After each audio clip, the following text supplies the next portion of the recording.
Sarap ng kain, no?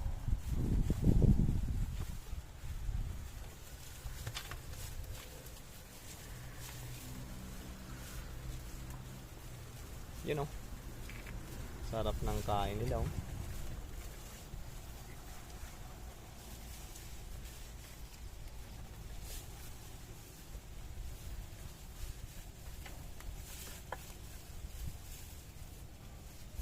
Yung itim di na makita. Kulay itim na tupa.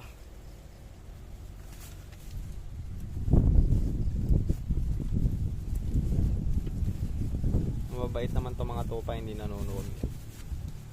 Hindi katulad ng kapwa nila kambing. Yung mga baby kambing natin ay hindi naman sinusuwag ng tupa.